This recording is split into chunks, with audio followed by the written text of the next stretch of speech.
I love you. Richard's going to talk about the shape of the DTS opportunity, and yes, you're from Global Inkjet Systems. Thank you. I haven't done my rehearsal. So that's what I'm going to talk about, direct to shape. I think direct to object is slightly different but related. So sorry if it's boring, but Martin got in first. And it's the shape of the DTS application. So I'm not going to talk about all the techie details. It's how the sector and this application is compared to other sectors. We've been talking about it a long time. This was an old article. So printing onto cans, printing onto packaging digitally, it's been talked about for a very long time. We've got to think about what inkjet can add, what digital adds, how easy it is to access, the pros against the cons, and the balance of cost and risk, which I think is too often overlooked.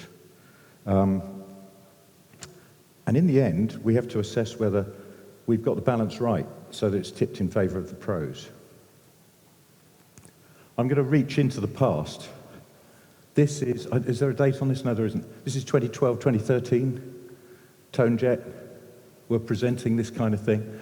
All the advantages of printing onto packaging to get the digital advantage across. But somehow, in those 12, 13 years, whatever it is, it hasn't actually happened. Now, we know about what's driving things. There's changes in consumer behavior, what they actually want. They want variety. We as consumers, we want variety. But how to get that variety to consumers in a cost-effective way? Because we also want low cost. And in between, there are retailers and brands that also, they have to pay attention to these small things. So this has all been talked about, as I say, for a long, long time. And it's who should be driving it? Should we be driving it from the technology perspective, or should it be pulled from brands? There has been some pull from brands, and we'll talk about that later. I've personally been involved in this for a long time, DTS, and I've met some very, very good things along the way. With two printhead manufacturers, both involved in this sector, this application, and now with GIS. And I'm not going to talk about the products, because there are a multitude. Konica Minolta have been very active in this sector too. What I've found across all the applications, and that goes from label through to 3D printing, it's a grind to get technology change through. There's a lot of things have to happen, and in the end, if it makes sense, then it works. And if it doesn't make sense, then people waste a lot of money, because it's expensive to develop these things. So in considering the shape of DTS, we have to consider whether this is the right sector to put the money into. And I know there's some in the audience. There's a conversation I had with one person in the audience, and I won't even look at them so that you can't see who. But somebody said to me a few years back, it'll never work, DTS. Well, it has worked, partly. There's been a lot of investment, and you can see printers for DTS, standard printers, some at the sort of 50K end, and some in the millions. And there are people who've bought them and used them successfully. But there are many more printers developed than have been successfully used. There are some of these installed around the world. ToneJet, we have Simon Edwards in the GIS team, but Simon was a driver behind the ToneJet innovation, and it does all the things that can be done. It's balance of the capital cost, the running cost, and what it does on the can. And there are it's useful for some things, but it's never going to be in the mainstream for AB InBev, for example. But that's not what it was aimed at. But it was a great innovation, as many of these things are. And the presentation slides, the snapshot of the thumbnails of all the presentations before, that was presenting the same arguments that we present today about the direct-to-shape application to consumer brands, this is a packaging event, to OEMs, to customers who produce this kind of packaging, bottlers, fillers, craft brewers. Some traction, but it doesn't any longer exist. KHS, huge player in production of PET bottles. They produce the starting point of everything that goes into a PET bottle. And plastic is a dirty word for packaging, but it's still a very effective material, and it's still growing. But this machine, which took, I think, it's more than 10 years of development, it's fantastic. It says at the top there, fantastic engineering. It is. I saw the engineering team that's involved in it. I saw the development of these machines, and I've seen it in process with Martins Beer in Belgium, producing these characters from which there was augmented reality. So you could actually have two bottles in your camera shot, and then they would talk to each other. And the dialogue came from the cloud, and it was refreshed. So you could put the two bottles together on one moment, they'd have a conversation in the sitcom characters style, and then you could open it up again, and they'd have a different conversation in character. It's quite clever. Fantastic campaign that did actually increase the sale of beer on PET bottles from one of the biggest suppliers of PET preforms in a machine that's fantastically engineered, no longer exists. Millions spent, and many years, many man-hours, many person-hours, if I should be politically correct. Brilliant people involved in KHS, and brilliant people involved in Till, which then became part of Krones. Volker Till there, you see, he's from within the industry. The Till keg is the bulk packaging for beer. So it's in his blood. He had a vision dating back to the noughties, where he thought that it was possible to print variable messaging onto packaging, on beer bottles primarily. He developed machinery on his own, put his own money into his own venture. Eventually that was sold to Krones to form Decron, and there was a Heidelberg involvement too. So it was a massive development involving the best engineering and some brilliant minds over many years. The target was up to 48,000 bottles per hour, which is still not as fast as some lines go, but it's still considerably, it would be considered as mainstream.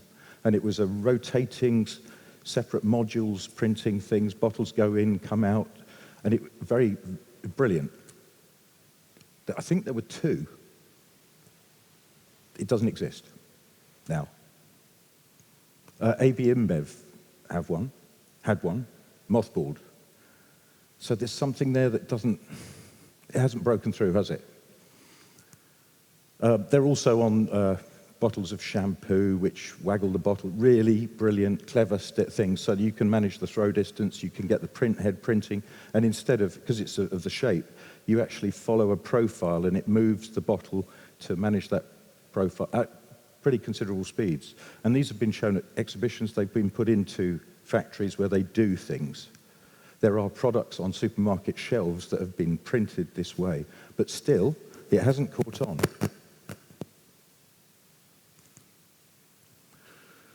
Velox. Inside, you can see it's printing tubes, cylindrical objects, cylindrical packaging. It's got hundreds of heads inside. It's a beautiful thing from an inkjet perspective, but Velox have piled a load of cash into this, and you know, you look at the situation. They've now had to downsize. The money becomes a problem. I think they had some significant contracts with some players in the market, serious players, but somehow it's not gone quite right. And I don't know what the current situation is, but it doesn't seem to have gone quite right. There's certainly some hiccups. There's some big investors, as it says down there, some big investors who've put lots of years of effort and lots of money into these things, and these are just examples. Not everything is... I'm not going to use the word failed, because every time you try something that doesn't work, you can refine it. So it's a step along. But they've really had a hard time, and they haven't got the return on the investment. So if there have been some successes, but some other less successes, then why is that? Here's one that seems to be more successful than most. But there are quite a few of these sold, installed, working in anger, and customers repeat buying. So that repeat buying is a good sign. So if there's lots of these types of machines, and they're not aiming for this one is actually not at the 48,000 units an hour. It's a third of that, up to a third of that. But as we'll see in a bit, there's a variety of things to target. So if you target Coca-Cola with can printing, that's ambitious. That's really ambitious. But if you target sort of DIY sealants and tubes or beer cans for craft brewers, there's some very effective uses here. And they do work out. And one of the things that is a determinant is if it's reliable, if you've got uptime that doesn't cause downtime with the rest of the line. We'll come on to that. All of these companies are involved. Some own IP, some have machines, most have machines, some have very few machines, some have one machine, some have quite a few machines. So all of these have invested time. Some come from a screen background, some come from a packaging contracting background, some you would know, and some you may not know. There's some serious players in there, Koenig & Bauer, Heidelberg, Hinterkopf, Inks, they're very big. Inks is part of Cicata. All of these are significant companies putting in significant amounts of effort, and they have a customer base that is in this industry. It's a mixed picture. So there are reasons, or are they excuses? At the top there, George Orwell, some ideas are so stupid that only intellectuals believe them. It just struck me that there's some relevance here, but I'm not sure. But taking the Dragon's Den theme, there's a lot of people who get a proposition for an inkjet shape printing, direct-to-shape printer, who have that kind of face. Even if they don't show it on the front, they go back somewhere where they're counting their beans and they think, which is not success. So those are the things. I won't go through all the lists, but it's the cost of change, which is right in the middle there. The cost of change. There's a huge cost to change, to insert this, what we offer, into the lines that they operate. And if you have change, you have risk. And the risk is also troublesome because they are working on fine margins and if personal risk, company risk, survival risk even. So if you make errors, you can lose contracts. This is really big business, and it's on fine margins. So these are all the things that I've heard over the years, and they're all very valid. But it's the balance of pros and cons.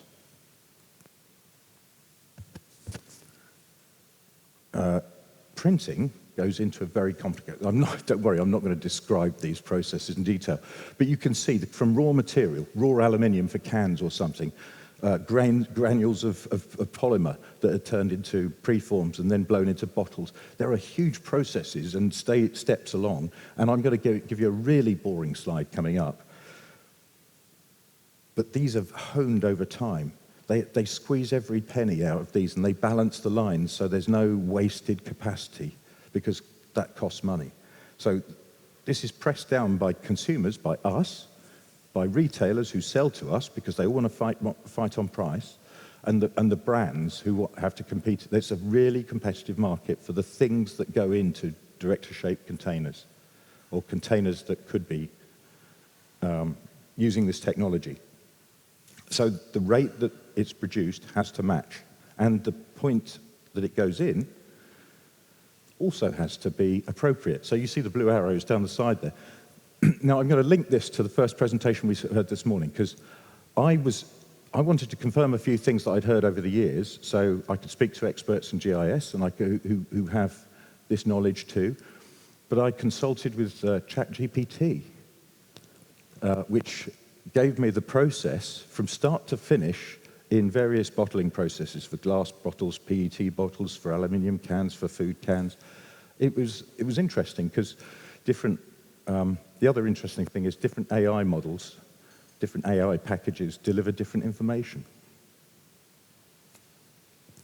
But verifying all of this with more than one source, you can see there, the number of units of each stage of the equipment is the type of process line that exists, and it's balanced. And each one of those, I started digging out the values there, but you get the gist. There are many millions invested in a line to produce something that costs a few pence, a few cents. This is where we have to fit printing in. Now, if you fit it in up top and print the can, then deliver the can to the filler, how do you get the can matched to the filler, to the consumer, to get the variable message targeted to the individual, or the location or the group? So the further up there you stick printing in, the less it's going to work to our advantage or deliver our advantage. If you print it right low down, that's critical because all the value's added there. So you could put it in any place there. You can put it into the can producer, like Crown Packaging, or you could put it into the fillers. And then you have to target a certain sort of filler. So that's just on metal packaging. I've got an equally boring slide here for PET. And you see some of the names in that light blue box: Krones, KHS, SIPA, Sidel. There are two of those mentioned in people who've thought about this and thought, well, we could produce printers because we've got this market. This could be an advantage for us. But they both tried and they haven't succeeded. I won't say they failed, but they haven't succeeded. I also know that the other two have also tried, but I didn't put them on the deck here because I don't know enough about that. So they make a preform. I've even had, could you print onto the preform so that then when we blow the bottle, it's got the image? So you have to print minute. Of course, that's harder still. That's adding another level of difficulty. So the answer there is no. That's stupid. But it's still a consideration because it fits into the process better, although you can't get a variable message to a targeted consumer group because it's up there, not down there. So you put the printing down here, and everything that happens with the preform, from blowing through to filling and pasteurizing or whatever you do with it, to packing and palletizing, the lower down you get it, the more likely you'll be able to target a message to customer. But the speeds, you see, it's significant. It's at the type of speed that Krones were targeting and double. So, do you use, where do you target what sort of machine are you going to build? How many is it going to process? How much engineering goes into it? What's the cost point? You can look there from cosmetic tubes, rather low volume, but also small diameter, quite difficult. Aerosol filling, which is propellant filling determining, so it depends on the propellant. Food can filling, which is slower. And then you go to beverages, where it goes right up, and you've got a min and max there. Looking at all of that, you've got to question who does it and where do they do it, like I was saying before. But the who is also important because many of these people consider that they can get a label from a specialist label printer. We don't do printing, we just do filling. Or we are a brand, we don't do anything except put it on the shelf and market it. They're not traditional printers. So you've got to fit all of that in with minimum change and risk, cost of change and risk. These guys have all tried it. They're the biggest in the business. And I could have put a double that and triple that. But you see the names, they're significant in themselves. Heineken, AB InBev, Coca-Cola, PepsiCo, Unilever, Procter & Gamble, the biggest consumer brands. They've all tried it. Some of them in their own places, some of them with partners. Most of them have got equipment and they've been processing pilots. Some have done market pilots as well. These on the right, I won't go through them, they're the biggest in the contract packaging business. They've all tried it. You look at the size of the market. This is about size here on this slide. We're doing shape, but we also do size. Everybody says that they're growing. If you read all the market reports, everybody's growing at about 5-6%. Well, I don't know whether to believe that, but I do think that even though plastic has had such a bad rap, if you'll excuse the pun, it is still growing because more people exist and more people are consuming from bottles. So all of those things are growing. 4,000 plants, and there are things like shrink sleeve, which is used, so that has been growing faster. That's likely to be banned. So people are going to have to get their message on their containers in a different way. So there is an opportunity here. Now, digital, I said every application is a grind. Several in the room have been involved in digital label, inkjet label. It's at 7.2% now by what I've been able to find, although you could question how that's measured. But 7.2 means there's a lot of headspace that's not, and certainly analog printing does a good job for most of the work, so you wouldn't expect it to be 100% share. But it's been a grind to get to 7.2%, but it's a viable business for quite a large number of people who are producing printing machines for digital printing machines for label. That's taken many years. Now, DTS could be, it's large enough. If you can get the right solution, then maybe it's a business for the long term, and maybe it'll hit that trigger point where something kicks in. I'm not going to read that, but I know that you might download the slides. These are things that have been written over the years, and none of this is new. There's a paper on missing the big picture, which is how decentralization, these are summaries of it, decentralization is necessary for brands to target market. So you do smaller, local, rather than bigger, central. And I think that's a general thing. It's within continent and it's intercontinental. That's a trend, and it was triggered at COVID in some ways, but it's also to try and target consumer groups. So it's no longer necessary to produce 14 languages on your pack because you're doing it in one central location for the whole of Europe, where I've said before, it means everybody can read nothing. Packaging to publishing. The hard copy that's in your hand when you're in the supermarket, if you don't do it online, what you have there is actually probably the only hard copy printed media that we read these days, because everything's on a phone or a tablet or a laptop. We don't need newspapers anymore. So it's a very valuable real estate, and if you put variable messaging on some of this packaging, it keeps it interesting, keeps it fresh, and people are satisfying to wants or needs, and it's short. So there is a publishing angle to this, and it's very valuable. I'll just go to, you see this, when I was a child, we didn't have direct shape, but we did have cornflakes packets and things where you read off it, and it was a different thing, and you choose the cereal according to what was on the packet. I'm of that age, so I was easily pleased. But that seems like a fairly typical story from my childhood and onwards. I think we live in an area where you don't need to have that. You can have a phone or a tablet in front of you, or a TV or whatever, and you can have the whole wall lit up with a moving picture and a cartoon. But that's how it starts. This is publishing real estate, and it's very valuable. So it'll be to download. You can read it if you want, but I'm not going to talk through it. So in summary, rounding up. Consumers want variety all the time, and we are consumers, so you can judge for yourself whether you like to have a bit of variety. I don't always think that variety is a good thing. Sometimes it's not. Sometimes you need constancy, nothing changing, but then I'm of a certain age where maybe it's comfortable to have things that are always the same. I still like metal lids on Marmite jars, for example. But increasingly, consumers want lots more variety over time and choice.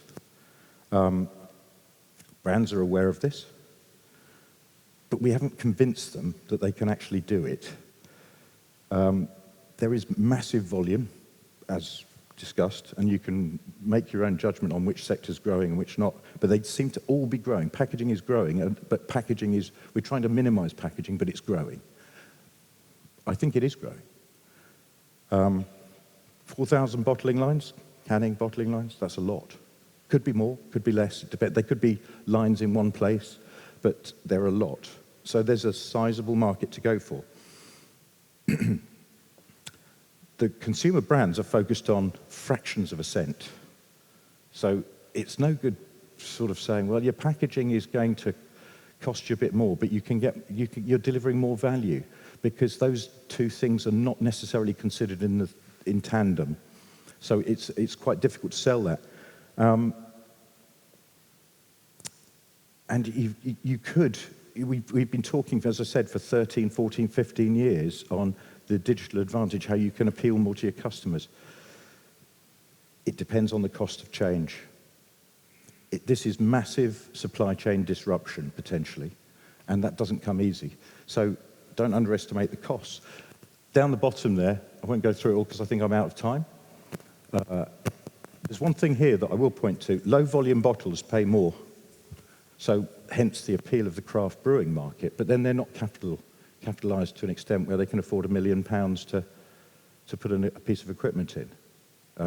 So they're not like, it's not like an open for supplying our wares, but they're probably attacking the smaller with something that's affordable. That's probably better than going into a Coca-Cola canning line. That's really ambitious. So positioning is much more important and it's the price-performance balance. So I think that's, the shape is, hopefully we're aiming for the Dragon's Den or Shark Tank, the happy face instead of the... The jury's out. The shape is showing some less than success and some quite good success. It seems to be about positioning, seems to be about understanding the industry it's to serve. But even if you do understand the industry it serves, there are still some concerns and they need to be addressed. So this isn't going to be a fast, quick win type of thing. It's a grind, like most things should be with this element of change in something such a big business. So it's possible, but difficult. Thanks for listening. Thank you, Richard. That was great.